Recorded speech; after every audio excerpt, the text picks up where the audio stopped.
श्री हनुमान अंक में राजस्थान के प्रसिद्ध श्री हनुमान मंदिर में सालासर श्री राम पाइक हनुमान जी का ये मंदिर राजस्थान के चूरू जिले में है। गांव का नाम सालासर है, इसलिए सालासर वाले बालाजी के नाम से इनकी लोक प्रसिद्धि है। बालाजी की ये प्रतिमा बड़ी प्रभावशाली और दाढ़ी मूछ से शोभित है। मंदिर पर्याप्त बड़ा है। चारों ओर यात्रियों के ठहरने की धर्मशालाएं भी बनी हुई हैं, जिसमें हजारों यात्री एक साथ ठहर सकते हैं। दूर दूर से भी यात्री अपनी मनोकामनाएं लेकर के यहाँ आते हैं और इच्छित वर पाते हैं। यहाँ सेवा पूजा तथा आय व्यय संबंधी सभी अधिकार स्थानीय दाइमा ब्राह्मणों को ही हैं, जो मोहनदास जी के भांजे उदय राम जी के वंशज हैं। श्री मोहनदास जी ही इस मंदिर के संस्थापक हैं।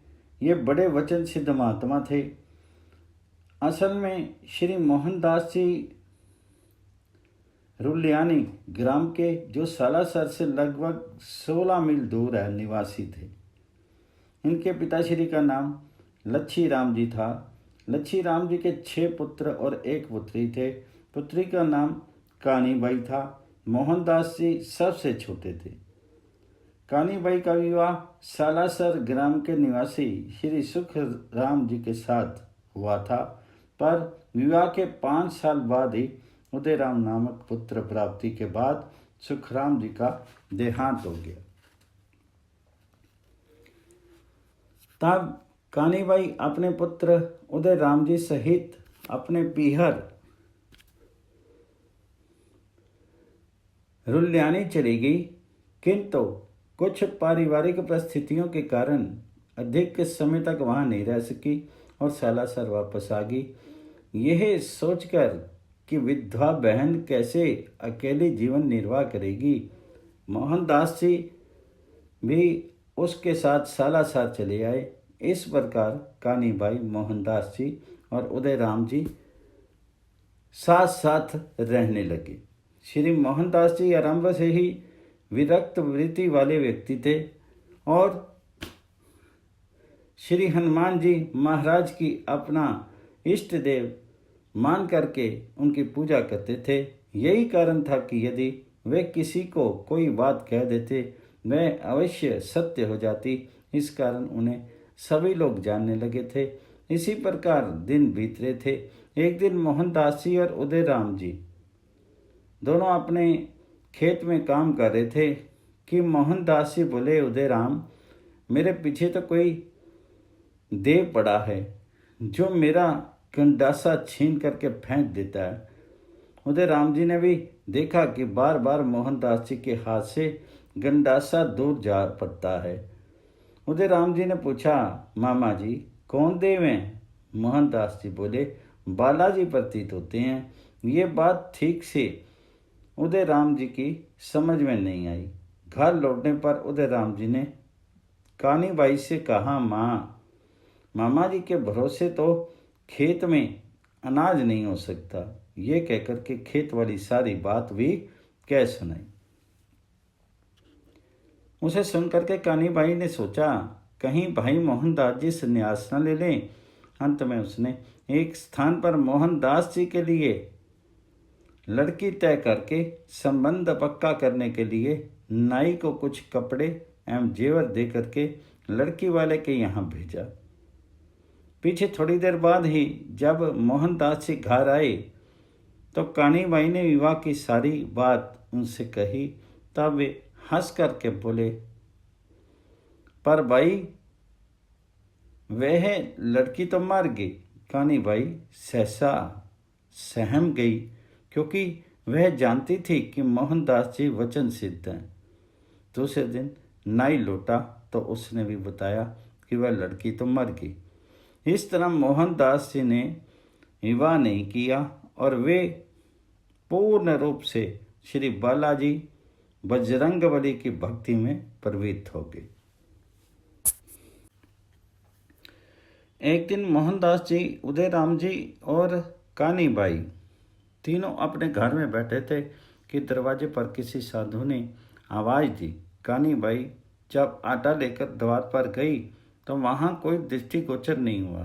तब इधर उधर देख करके मैं वापस आ गई और बोली, भाई मोहनदास, दरवाजे पर तो कोई नहीं था।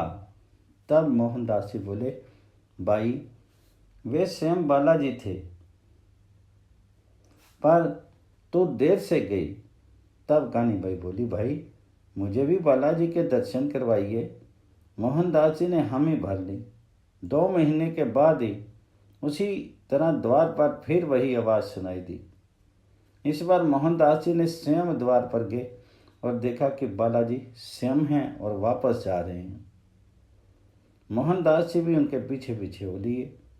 अंततः बहुत निवेदन करने पर बालाजी वापस आए, तो वह भी इस शर्त पर कि खीर खांड के भोजन कराओ और सोने के लिए काम में ना ली हुई खाट दो, तो मैं चलूं। मोहनदास जी ने स्वीकार किया। बालाजी महाराज घर पधारे। दोनों बहन भाई ने उनकी बहुत सेवा की। कुछ दिन पूर्व ही ठाकुर सालम सिंह के लड़के का विवाह हुआ था। उसके दहेज में आई हुई खाट बिल्कुल नहीं थी, वही बालाजी को सोने के लिए दे गई। एक दिन मोहनदास जी के मन में आया कि यहाँ श्री बालाजी एक मंदिर बनवाना चाहिए। ये बात ठाकुर सालम सिंह जी तक पहुँची। बात विचाराधीन ही चल रही थी कि उसी समय एक दिन गांव पर किसी की फौज चढ़ आई। अचानक ऐसी स्थिति देख करके सालम सिंह जी व्याकुल हो गए। तब मोहनदास जी बोले, डरने की कोई बात नहीं है, एक तीर पर नीली झंडी लगा करके फौज की ओर छोड़ दो, बजरंगबली जी ठीक करेंगे। यही किया गया और वह आपत्ति टल गई।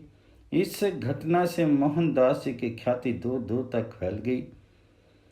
सालम सिंह ने भी श्री बालाजी की प्रतिमा स्थापित करने की दृढ़ प्रतिज्ञा ली। अब समस्या यह है कि मूर्ति कहाँ से मंगवाई जाए। तब मोहनदास जी ने कहा, आसोटा से मंगवा लो। आसोटा के सरदार के यहाँ सालम सिंह जी का पुत्र ब्याया हुआ था।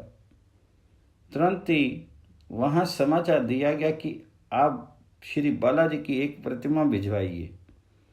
उधर असोटा से उसी दिन एक किसान जब खेत में हल चला रहा था तो अचानक हल किसी चीज से उलझ गया। जब किसान ने खोद कर देखा तो वह बालाजी के मनमोहक प्रतिमा थी। मैं तुरंत उसे लेकर के ठाकुर के पास गया और मूर्ति देकर के बोला, महाराज मेरे खेत में ये मूर्ति निकली है। ठाकुर साहब ने वह मूर्ति महल में रखवा ली। उसे देख करके वे भी विस्मित थे। उन्होंने मूर्ति की ये विशेषता देखी कि उस पर हाथ फेरने से वह सपाट पत्थर मालूम पड़ती है और देखने पर मूर्ति है। ये घटना सन 1811 विक्रमी श्रावण मास के शुक्ल पक्ष की 9वीं शनिवार की है। अचानक असोटा के ठाकुर को उस प्रतिमा में से आवाज़ सुनाई दी कि मुझे सालासर पहुँचाओ। ये आवाज़ 2 बार आई। अब तक तो ठाकुर साहब ने कोई विशेष ध्यान नहीं दिया था, पर तीसरी बार बहुत तेज आवाज़ आई कि मुझे सालासर पहुँचाओ। उसी समय सालम सिंह जी द्वारा भेजा गया आदमी वहाँ पहुँच गया। इस तरह थोड़ी ही देर में मूर्ति बैलगाड़ी पर रखवा दी गई और गाड़ी सालासर के लिए रवाना होगी। इधर दूसरे दिन सालासर में जब मूर्ति पहुंचने वाली ही थी कि मोहनदास जी, सालम सिंह जी तथा सारे गांव के लोग हरि कीर्तन करते हुए स्वागत के लिए पहुंचे। चारों ओर अत्यंत उत्साह और उल्लास उमड़ रहा था। अब समस्या ये खड़ी हुई कि प्रतिमा कहाँ प्रतिष्ठित की जाए। अंत में मोहनदास जी ने कहा कि इस गाड़ी के बैलों को छोड़ दो, ये जिस स्थान पर अपने आप रुक जाएं वहां प्रतिमा को स्थापित कर दो। ऐसा ही किया गया। बैल अपने आप चल पड़े और एक तिकोने टीले पर जाकर के रुक गए। इस तरह इसी टीले पर श्री बालाजी की मूर्ति स्थापित की गई। ये स्थापना विक्रमी संवत 1811 श्रावण मास के शुक्ल पक्ष की 10वीं रविवार को हुई। मूर्ति की स्थापना के बाद यह गांव यहीं बस गया। इससे पूर्व ये गांव वर्तमान नए तालाब से उतना ही पश्चिम में था जितना अब पूर्व में है। क्योंकि सालम सिंह जी ने इस नए गांव को बसाया, अतः इसका सालासर से अब भ्रंश होकर के सालासर नाम पड़ा। इससे पहले गांव का नाम क्या था ये पता नहीं चल सका। कुछ लोगों का विचार है कि यह नाम पुराने गांव का ही है, पर इस विषय में कोई तर्क सम्मत प्रमाण नहीं है। तो इस तरह से सालम सर से अपभ्रंश होकर के सालासर नाम पड़ गया। प्रतिमा की स्थापना के बाद तुरंत ही तो मंदिर का निर्माण संभव नहीं था, अतः ठाकुर सालम सिंह जी के आदेश पर सारे गांव वालों ने मिलकर के एक झोपड़ी बना दी। जब उसे बनवाया जा रहा था तो पास के रास्ते में ही जुलियासर के ठाकुर जोरावर सिंह भी जा रहे थे। उन्होंने जब ये नई बात देखी तो पास ही खड़े व्यक्तियों से पूछा, ये क्या हो रहा है? उन लोगों ने उत्तर दिया, बावलिया स्वामी ने बालाजी की स्थापना की है, उसी पर झोंपड़ी बनवा रहे हैं। जोरावर सिंह जी बोले, मेरी पीठ में अदीठ एक प्रकार का फोड़ा हो रहा है, उसे यदि बालाजी मिटा दें तो मंदिर के लिए मैं 5 रुपए चढ़ा दूंगा। ये कहकर के वे आगे बढ़ गए। अगले स्थान पर पहुंच करके जब उन्होंने स्नान के लिए कपड़े उतारे तो देखा कि पीठ से अदीठ नहीं है। उसी समय वापस आकर के उन्होंने पत्नी सहित जात दी और 5 रुपए भेंट किए। ये पहला पर्चा चमत्कार था। अब मंदिर का काम चलाने के लिए मोहनदास जी और उदय राम जी प्रयत्न करने लगे और अंत में एक छोटा सा मंदिर बन गया। उसके अनंतर समय समय पर विभिन्न श्रद्धालु भक्तों के सहयोग से मंदिर का वर्तमान विशाल रूप हो गया। इस तरह थोड़े ही दिनों में श्री बालाजी एवं मोहनदास जी की ख्याति दूर दूर फैल गई। सुनते हैं श्री बालाजी एवं मोहनदास जी आपस में बातें भी किया करते थे।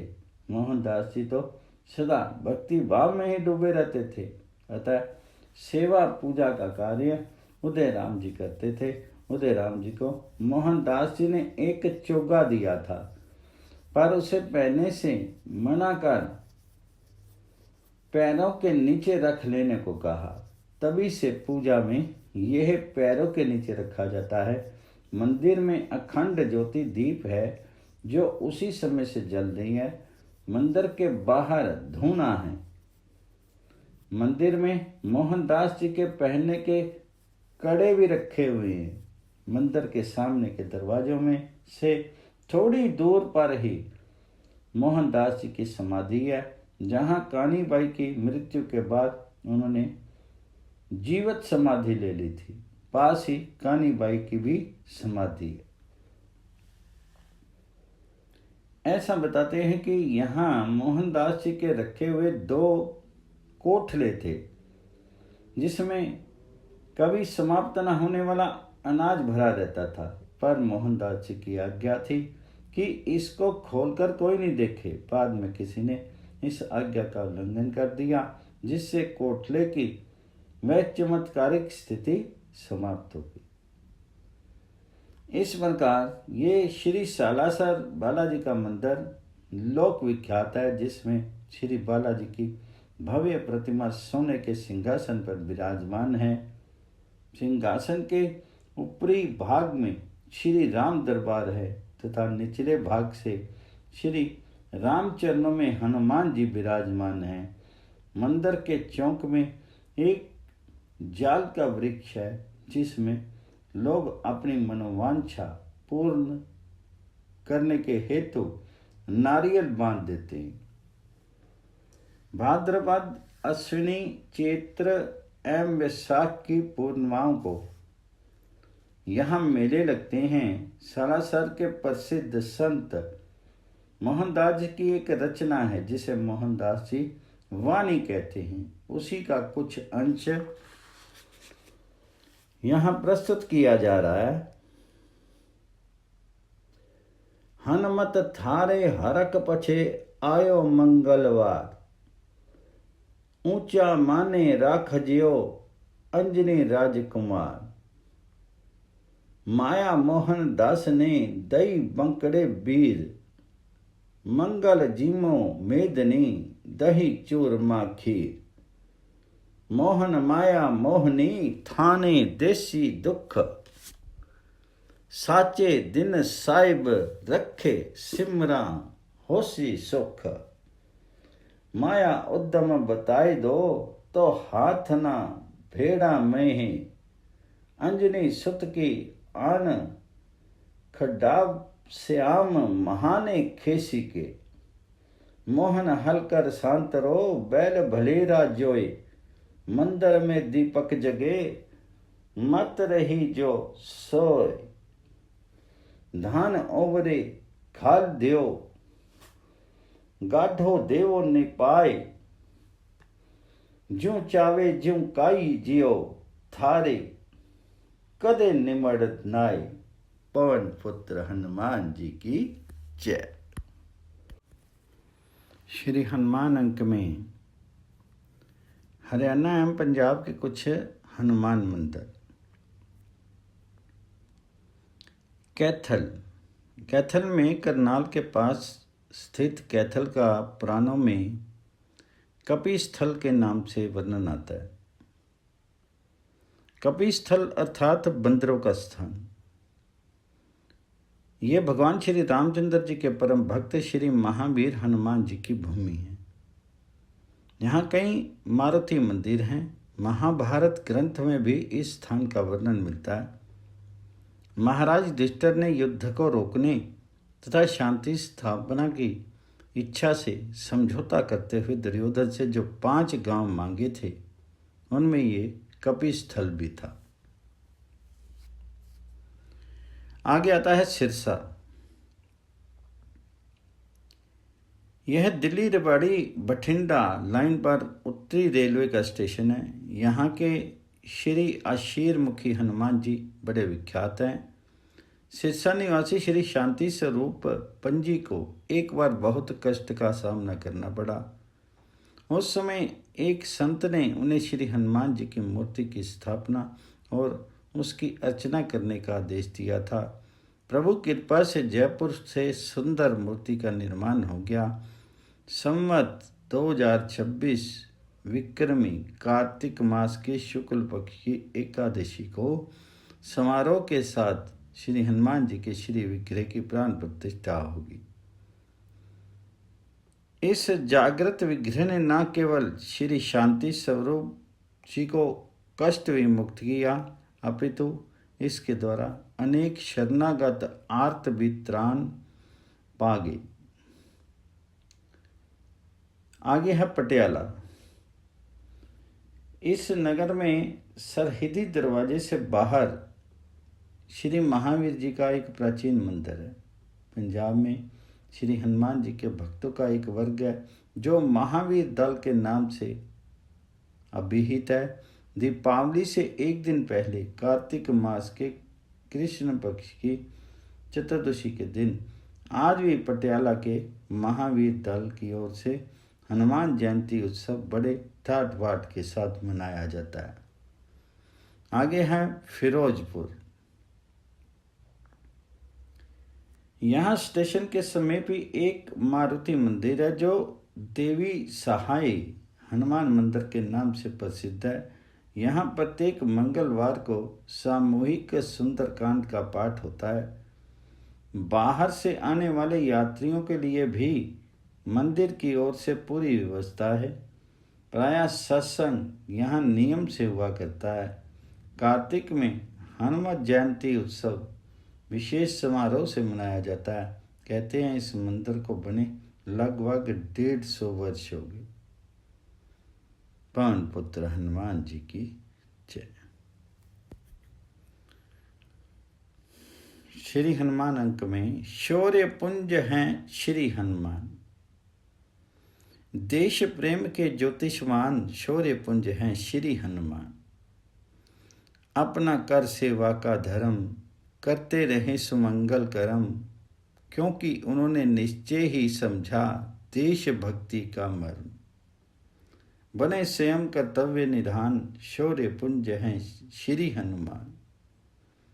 बड़े देश पर जब प्रत्यु तने समस्याओं के व्यू, किए पवन सुत ने दुख दूर। पान पाए सुविचार सम। दुख हरता पर बुद्ध बलवान शौर्य पुंज हैं श्री हनुमान। सदाचार संपन्न राम नायक थे जिनके श्री राम। होता रहा धन्य जीवन उनके इंगित पर अविराम। सत्यनिष्ठ मर्यादावान शौर्य पुंज हैं श्री हनुमान। भारतीय संस्कृति के दूत भारत के दृढ़वती सपूत, देते रहे देश को नित्य भावनात्मक एकता पर भुत। नव साहस के रम्य विहान शौर्य पुंज हैं श्री हनुमान। मानवता के शुचि अध्याय श्रम रवि के शाश्वत पर्याय। राजनीति में पारंगत वाक निपुण रण कुशल। सुकाम सने सिंधु आदर्श महान शौर्य पुंज हैं श्री हनुमान। पवन पुत्र हनुमान जी की जय। हनुमान अंक में राजस्थानी लोक साहित्य में महावीर श्री हनुमान। राजस्थान धर्मप्राण प्रदेश है, परंतु साथ ही वह वीर पूजक भी है। ऐसी स्थिति में यहाँ की जनता के हृदय में महावीर श्री हनुमान के प्रति विशेष भक्ति भावना का होना सत्ता स्वाभाविक ही है। राजस्थान के गांव गांव में महावीर श्री हनुमान के छोटे आकार के देवालय दिख पड़ते हैं। कुएं के पास तो महावीर जी का थान अर्थात देव स्थान अनिवार्य रूप से होता ही है। पेड़ के ऊपर लाल ध्वजा फहराती रहती है और उसके नीचे छोटा सा मंदिर अथवा मिट्टी का चबूतरा होता है, जिस पर लघु शिला के रूप में बजरंग बली विराजमान रहते हैं। कुएं से पानी निकालते समय सामान्यतः ये पद भक्ति पूर्वक गाया जाता है। जय हनुमान बालाकारी बाल वंध्याल्या पानी। पानी लिया पाताल का जीवे तेरा बाल का। हे बलशाली हनुमान, मेरी डोरी बाल के समान कमजोर है, परंतु तुम इसी के सहारे पाताल का पानी ऊपर ला दो, जिससे तुम्हारे बालक अर्थात हम लोग जीवित रह सकें। राजस्थान में श्री हनुमान जी की मनौती मानी जाती है, उनकी जात दी जाती है और उनके नाम पर राति जगह किया जाता है। उनके थान पर शिष्यों के जंडले मुंडन के भी उतारे जाते हैं। चूरमा श्री हनुमान जी का विशेष भोग प्रसाद है।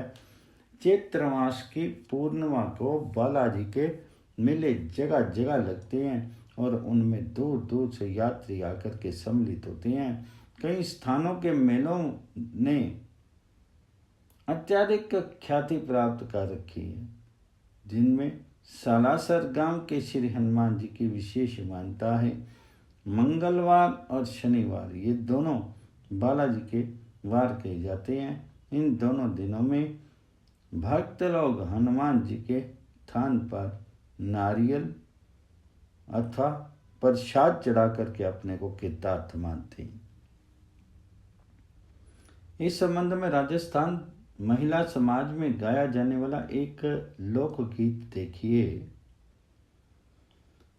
हनुमत कोठे तो बाजा बालाजी थारे बाजिया, हनुमत कोठे ते खोरिया छे निशान। भाई बजरंगी गजी रो बगलो हद बनियो, हनुमत सालासर बाजा बालाजी थारे बाजिया। हनुमत बिसाऊं मैं घोरिया छे निशान, बाबे हनुमत बाग विदुष्यो जी लंका दल मली। हनुमत सारिया राजा रामचंद्र का काज, बाबे बजरंग जी रो बगलो हद बनियो। इस लोक गीत में महावीर श्री हनुमान के मंदिर और वहां मनौती पूरी करने के लिए आने वाले यात्रियों की चर्चा है। अंत की 2 पंक्तियों में बजरंगबली के पराक्रम का संकेत किया गया है। इसी क्रम में महिला समाज का एक अन्य लोकगीत भी द्रष्टव्य है, जिसमें देवस्थान की यात्रा का बड़ा ही भावनापूर्ण चित्रण है। ससुर जी मारा थे छो धर्म का बाप जी, थारा हस्तीरा सिनगारो, नहे बालाजी ने धोख से आम, काहे तो खातर बहवड़ बोली है छे जात जी, थे तो काहे रे खातर बालाजी ने धोकस्यो, कमरा रे खातर रह महे तो बोली छे जात जी, मारो चुल्ले रे खातर बालाजी ने धोकसाम, साय मारा सेज्या राम सिन गार जी, थारी बैलड़ियाँ जुपावो, नहीं बालाजी ने धोक्या, कहताम तो सुनता मारो जी बैलड़ियाँ जुपाई जी, मारे हुक्मारे साहे जात पधारियाँ, रलक्या पनाम मारो ढलती सी रात जी, कोई दीप उगायो सालासर रे गोरवे, दीनी बना मारो गठजोड़े की जात जी, कोई रोक रुपयो बालाजी की भेंट में टूटियो, हनुमत सरब सुहाग जी, कोई गोद जूड़ जड़ूते तीन्यों की गिलो, कृष्या बालाजी हरिये मोंगा री दाल जी, कोई दाल को तो कर श्याम बजरंग चूरमो। इस गीत में जात देने अर्थात देवस्थान की यात्रा करने का बड़ा ही सुंदर वर्णन है। राजस्थानी महिला समाज को ऐसे गीत अत्यंत प्रिय हैं। इनसे महावीर श्री हनुमान जी के प्रति उनकी तीव्र भक्ति भावना प्रकट होती है। राजस्थानी भक्त मंडलियों में श्री हनुमान जी से संबंधित भजन भी बड़े प्रेम से गाए जाते हैं।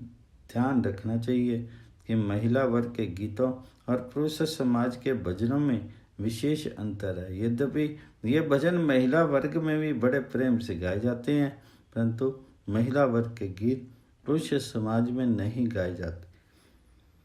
इन भजनों में महावीर श्री हनुमान की जीवन गाथा के विशिष्ट प्रसंग पाए जाते हैं। उदाहरण स्वरूप अशोक वाटिका में हनुमान तथा लक्षण मोर्चा के समय हनुमान का वर्णन देखिए।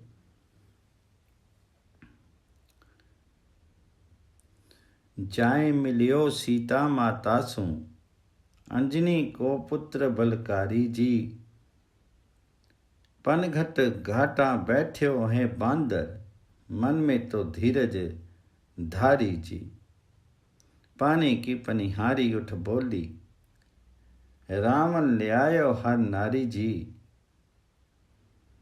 बाग नीलेखे हींडो भी बल्यो, हेंड रही आमा की डाली सी, छोटी सी दे बनी बंदर की, जाए बैठ्यो आमा की डाली सी, चित्त उदास देख माता को, ऊपर सो मुंदड़ी डाली जी। देख मुंदड़ी कल्पन लागी, या मुंदड़ी किन तो डारी जी। के कोई ल्यायो उड़न पखेरू, के कोई राक्षस है भारी जी। या मुंदड़ी राजा रामचंद्र की, या मुंदड़ी किन्ना तो डारी जी। ना कोई ल्यायो उड़िया पखेरू, ना कोई राक्षस है भारी जी। अंजनी को पुत्र राम को पायक, शुद्ध लेवन आयो थारी जी। जाय कहूँ राजा रामचंद्र ने, मेटे सा विपदा धारी जी। हुक्म होए तो बन फल खाऊं, मोह तन भूख लगी भारी जी। पड़िया रिडिया फल खा बन बांदर, रावण को डर है भारी जी। नो खोईनी सैन चढ़ी खां बांदर पर, फिर आई डाली डाली जी। तुलसीदास भजो भगवाना, ऊपर पेड़ तने डाली जी। उपयुक्त भजन में हनुमान जीत गाया गया है, परंतु इसमें किसी प्रकार का काव्य कौशल नहीं है, अपितु लोक हृदय की सरलता व्याप्त है। भजन श्री राम कथा का अंग है, अतः जनता ने इसे अंत में अन्य अनेक भजनों की तरह तुलसीदास भजो भगवाना का प्रयोग करके संतोष मान रखा है। क्योंकि महाकवि तुलसीदास जी श्री राम कथा के अनन्य गायक हैं। जन साधारण को साहित्यिक प्रमाणिक से कोई मतलब नहीं, वहाँ तो केवल भगवान की भक्ति से ही प्रयोजन रहता है। साथ ही ऐसे अवसर पर जन साधारण को काव्य रस नहीं परंतु भक्ति रस चाहिए, जो इन भजनों में भरपूर है। लोक साहित्य का दूसरा विचित्र अंग लोक कथा है। राजस्थानी लोक कथाओं में भी महावीर श्री हनुमान जी की महिमा व्याप्त है। व्रत उत्सव से संबंधित कथाओं के वर्ग में बालाजी का प्रभाव वर्णित। ये कथाएं भी श्री गणेश जी की कथाओं से लगभग मिलती सी हैं। इन सब में महावीर जी की सामर्थ्य और उनकी भक्त वत्सलता का वर्णन देखते ही बनता है। उदाहरण स्वरूप एक लघु कथा देखिए। किसी गांव में एक स्त्री नियम से चूरमे का लड्डू और दही का कटोरा लेकर के बालाजी के स्थान पर जाती और उन्हें भोग चढ़ा करके कहती, मैं देवों तरनाए में, तू देहे बुढ़ापे में। अर्थात मैं तुझे जवानी में भोग चढ़ाती हूँ तो तू मुझे बुढ़ापे में भोजन देना। इसी प्रकार अधिक समय व्यतीत हो गया और वह स्त्री बूढ़ी हो गई। अब वह बालाजी के स्थान पर जाने में भी असमर्थ थी। उसके बहू बेटों ने उससे भोजन करने के लिए कहा तो वह ये कहकर के नट गई कि उनके इष्ट देवता बालाजी को भोग चढ़ाए बिना वह भोजन नहीं कर सकती। इस प्रकार बुढ़िया भूखी ही लेटी रही। तब श्री महावीर जी वहां स्वयं प्रकट हुए और बुढ़िया को चूरमे का लड्डू तथा दही भरा कटोरा देते हुए कहा, तू दियो तरनाए में, मैं देवों बुढ़ापे में। तब बुढ़िया ने बालाजी का दिया हुआ प्रसाद ग्रहण किया। इस प्रकार बालाजी प्रतिदिन बुढ़िया के सामने प्रकट होकर के उसे प्रसाद देने लगे। पड़ोसी ने ये देख करके बुढ़िया के बेटे बहुओं से शिकायत की। तब बालाजी ने प्रकट होना बंद कर दिया। बुढ़िया ने फिर अनशन धारण किया, जिससे बालाजी पुनः प्रकट हुए। इस बार उन्होंने बुढ़िया का घर सब प्रकार से संपन्न कर दिया। उसमें धन धान्य की कोई कमी नहीं रहेगी। ऐसी कहानियों का प्रचार महिला समाज में देखकर बहुत सी महिलाएं तो इन कथाओं का नियम पूर्वक प्रतिदिन स्वयं ही कहकर के पुण्य लाभ करती हैं। अपने समय को भक्ति में बनाने की ये एक सरल शैली है कि स्वयं ही कथा कह लें और स्वयं ही उसे सुन लें। कहना नहीं होगा कि ये कथाएं पुराण आदि प्राचीन ग्रंथों में तो नहीं मिलती, किंतु लोकमुख पर ही अवस्थित रह करके पीढ़ी दर पीढ़ी चलती आ रही। ऐसी स्थिति में यह अनुमान लगाना कठिन है कि ये कितने प्राचीन काल से प्रचलित है और इनकी रचना किस प्रकार हुई थी। लोकगीतों और लोक कथाओं के अतिरिक्त लोक प्रचलित दोहों में भी अनेक शब्द श्री हनुमान जी का स्मरण किया गया है। वे आरक्ष देव के रूप में लोग पूजित हैं। राजस्थान में श्री गणेश के समान ही श्री बजरंगबली की भी मान्यता है। वे हर समय अपने भक्तों की सहायता करने के लिए प्रस्तुत रहते हैं और भक्तजन उनको स्मरण करके शक्ति प्राप्त करते हैं।